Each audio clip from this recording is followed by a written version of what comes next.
Hello and welcome to this week's edition of The Travel Show with John Gwynn on ukhealthradio.com. Now, last week I said that this would be my 200th show. It's said that on my calendar for most of the year. But before I started recording, I just went through my notes to update from the last few weeks, and I may have jumped the gun. This could be my 199th show, or it could be my 200th. I'm going to have to go back through all my records and count them all up again just to make sure. So next week I'm going to be celebrating my 200th or my 201st show. Or maybe 198, I could be that well out. But it's just as well you're not relying on me always for the information. And just as well I have guests on to give you the right stuff. And I have two guests on this week. In a moment we'll be hearing from Adam Mortimer from the UK European Consumer Centre. That'll be followed up by a guy called Daize, who's from the Disability Resource Centre in Luton. And then we'll be going back to Adam for another European regulation which you may not have heard of. Now, the UK ECC, UK European Consumer Centre, contacted me last week because the 3rd of December was International Day of Persons with Disabilities. And the UK ECC was using the opportunity to remind everybody about the rights for people with disabilities when it comes to travelling by plane. It's a very catchy number, as all EU regulations are. It's EU 1107/2006. It's there to protect people with disabilities when it comes to travelling and make sure that certain things are put in place to make the journey as easy as possible. So the first thing I put to Adam was, well, what kind of problems do disabled passengers have when they're trying to fly? Generally, you've got sort of the assistance that they receive at the airport not being received or not getting it in its entirety, or like being refused their medical equipment that they need on the plane, that kind of thing. There are rules for delayed and cancelled flights. Is there an EU regulation to help disabled air passengers? Yeah, there is. So it's EC Regulation 1107/2006, or if that's a bit of a mouthful, it's just the rights of disabled persons and persons with reduced mobility. Now, what do airlines have to do to comply with this? They have to do things like giving assistance at the airport, and that's, although that's provided by the airport, you have to make sure that that's something you do when you're booking, or at least 48 hours before. That assistance sort of varies from picking you up at a designated point, getting you through the check-in procedure, the security, and then to the gate at the end. So there's quite a few areas which it does cover there. Does that mean that passengers, if they need assistant dogs, they can travel with them without any problems? Yeah, so those assistant dogs, they're a necessity. They're possibly considered that medical equipment. So as long as the dog itself has all the necessary papers, then they're free to travel with the passenger. Does this regulation only cover passengers when they're flying within the EU or out of the EU? Yeah, so if they're departing from, transiting through, or arriving in an EU airport, then they're covered by these regulations. You hear stories about airlines refusing to allow passengers on board because the airlines said they've reached their quota of disabled passengers. When the press hits this, the airlines always say they're acting on passenger safety, but can they actually do this? The simple answer is yes. Quota is probably the wrong word to use, but the airlines can refuse those based on, the airline that you're travelling with, the aircraft size, the airline staff that they have on, and the passengers' needs. And the safety of all passengers is paramount.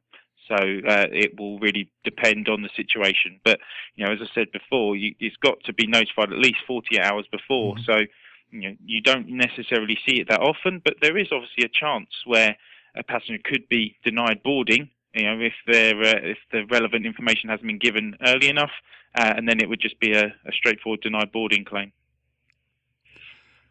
What are the penalties for airports and airlines if they fail to comply with the regulation?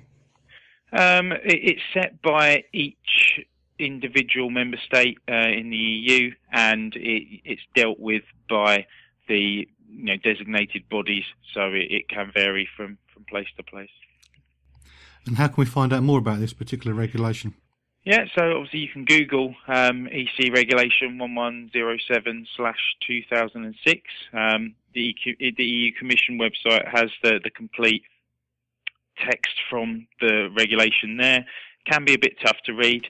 We have got key points on the ECC website, but it's one of those things where you can't instantly attribute it to one part, and it may require looking into a bit more to determine on each individual circumstance. You're listening to The Travel Show with John Gwynn on ukhealthradio.com. As always, any websites mentioned in the show will be posted at facebook.com/John Gwynn Travel Show. Just look for the post that says the 8th of December Travel Show. With the press release that the UK ECC sent me, they did have a few case studies about what's happened with people with disabilities when they're trying to travel. In 2016, their website received information requests and complaints from an elderly Dutch woman who was supposed to fly from Amsterdam to Sofia. She got assistance when arriving at the airport because she was not able to walk long distances. However, an employee took her to the wrong gate, and as a result, she missed her flight. A British air passenger suffering from Crohn's disease wasn't allowed to board a flight as the airline claimed that she appeared drunk. And an Austrian even consumer booked a flight from Vienna to Paris. He needs a dialysis machine, which is vital for him, but too big to carry his hand luggage. The airline denied offering this transportation as medical equipment free of extra charges.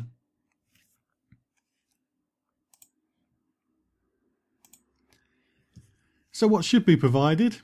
Well, the regulation says that there should be assistance and arrangements necessary to enable disabled persons and persons with reduced mobility to communicate their arrival at an airport and their request for assistance at the designated points inside and outside terminal buildings, move from a designated point to the check-in counter, check in and register baggage, proceed from the check-in counter to the aircraft with completion of immigration, customs and security procedures, board the aircraft with the provision of lifts, wheelchairs and other assistance needed as appropriate, proceed from the aircraft door to their seats, store and retrieve baggage on the aircraft, proceed from their seats to the aircraft door, disembark from the aircraft with the provision of lifts, wheelchairs and other assistance needed as appropriate, proceed from the aircraft to the baggage hall and retrieve baggage with the completion of immigration and customs procedures, proceed from the baggage hall to a designated point, reach connecting flights when in transit with the assistance of the air and land sides and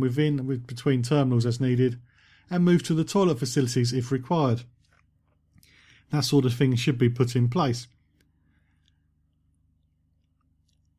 As you know, when you listen to my show regularly, you know that my local airport is London Luton Airport, and I'm there a lot, and I do see people with us being assisted on their process through the airport. One or two people do complain that the drop-off point is downhill from the terminal building and it can be difficult to get up the slope with a wheelchair and baggage. I contacted the company who runs the contract for that, but they haven't decided to return my calls yet, which is a shame because most people I know who use them are very happy with the company, so it would have been good to give them the positive feedback. But when you look at the London Luton Airport website, they say that they are in partnership with the Disability Resource Centre in Luton to ensure that the airport gives the best possible service to people with disabilities, to make sure their process through the airport is as smooth as possible. So my next guest is Simon Daize. He represents the Disability Resource Centre, and I wanted to know more about the partnership and whether he felt that anything more could be done to make life easier for persons with disabilities or reduced mobility. Well, the Disability Resource Centre is a charity and it covers the whole of Bedfordshire, and our sister organisation is the Northamptonshire Centre for Independent Living. And our aims are basically to try and get people with physical or mental health disabilities to live independently and offer a great deal of support in many different ways, whether it's financial welfare benefits checks or hire of disability aids. Luton Airport's my local airport, and on their website they said they were in partnership with you when it came to reviewing how the airport assisted people who needed specific requirements when flying. Did the airport approach you, or did you approach the airport? I believe our relationship with the airport is long-standing over a number of years now. I know that our predecessor, our previous chief executive, Mick Dillon, was also a member of the passenger services subcommittee at London Luton Airport, and I believe they approached us, but I'm not sure of the history behind it. But we've been a member of the subcommittee for a number of years now. Being a member of the subcommittee, have you seen any changes made which you requested yourself, or was it just given the tick to what the airport had already done? No, I think the airport is very positive in their approach to dealing with people with disabilities and mobility issues, and they appear to welcome and embrace change, and also welcome the opportunity to discuss changes with various individuals who have maybe a better understanding of disability issues and mobility issues, such as myself and other colleagues who sit around the table on the subcommittee. I've offered my services to act as a mystery shopper, as it were, or a mystery traveller at the airport, and I know that they've taken other people up on that opportunity as well, and have done that on a number of times around the airport. That's good to hear.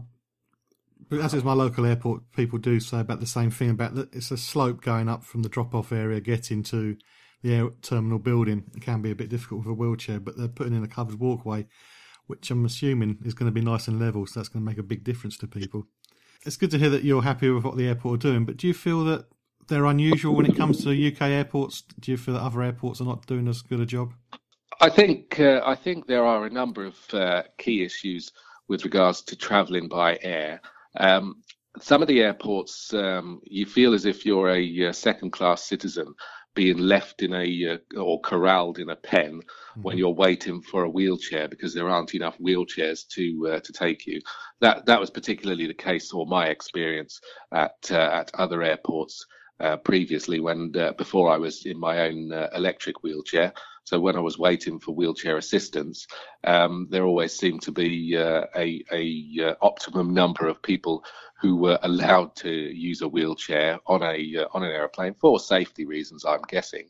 And we used to have to wait, or I had to wait several times for a wheelchair to come along and assist me, and I think things have improved over the years. I remember travelling to exotic climes of Barbados one year, and I have secondary progressive MS. I'm a wheelchair user. At the time, I wasn't using a wheelchair, but I asked for an ambulift.